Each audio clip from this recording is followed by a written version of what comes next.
আসসালামু আলাইকুম, ঈদ মোবারক। Bengal kitchen uk থেকে বলছি। আপনারা সবাই কেমন আছেন? আশা করছি অনেক ভালো আছেন। তো আমার আজকে রেসিপি হলো, যেহেতু ঈদের টাইম, সেমাই রেসিপি আর ঝরঝরে জর্দা সেমাই রেসিপিটা আমি নিয়ে এসেছি। তো এটাতে কি মিক্স করে কিভাবে করলে সেমাইটা ঝরঝরে নরম তুলতুলে হবে আর মুখে দিলে গলে যাবে, সেই সাথে অনেক কিছু মিক্স করা যায়, সেই রেসিপিটা আমি আপনাদের কাছে নিয়ে এসেছি। তবে আমার রেসিপিটা সবার চেয়েতে একটু অন্যরকম। এখানে আমি একটা প্যাকেটের অর্ধেক সেমাই নিয়ে নিয়েছি, প্রায় 65 গ্রামের মতো হবে। তো আপনারা জানেন যে এই ধরনের সেমাইগুলো ছোটো প্যাকেটগুলো যে থাকে, ওটার থেকে আমি অর্ধেক নিয়েছি। তো আমি সেমাইগুলোকে একটু ছোটো ছোটো করে ভেঙে নিয়েছি, প্রায় 2 ইঞ্চির মতো করে।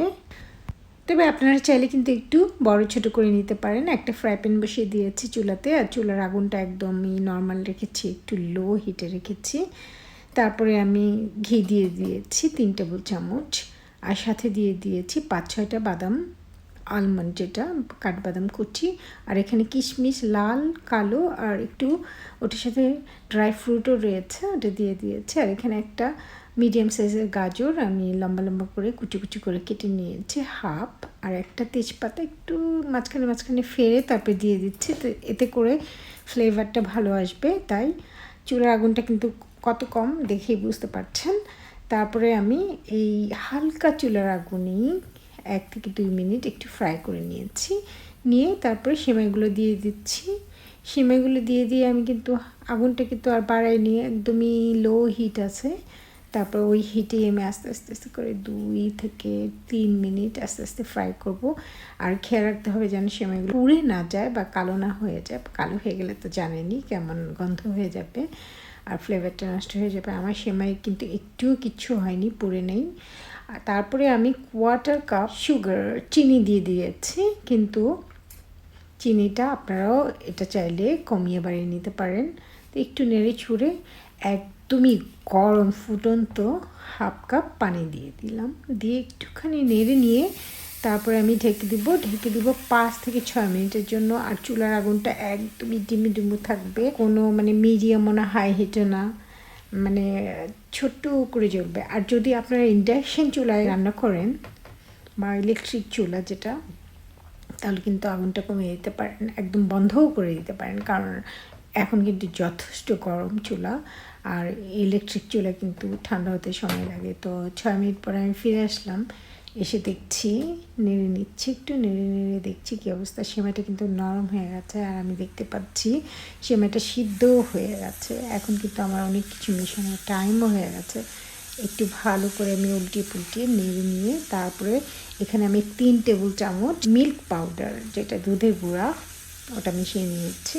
তারপরে আস্তে করে নেড়ে একটুখানি ভালো করে দুধটা মিশিয়ে নেওয়ার পরে আর একটা জিনিস মিলাবো, সেটা হলো যে কোকোনাট পাউডার বলে ভুলবে, কুচি। আমি যেটা ইউজ করছি এটা কিন্তু পাউডার না, একদম কুচি যে ছোট করে আমরা যে নারকেল করিয়ে নিলে যে ইয়েটা হয়, ন্যাচারাল নারকেলটা, কাঁচা নারকেলটা।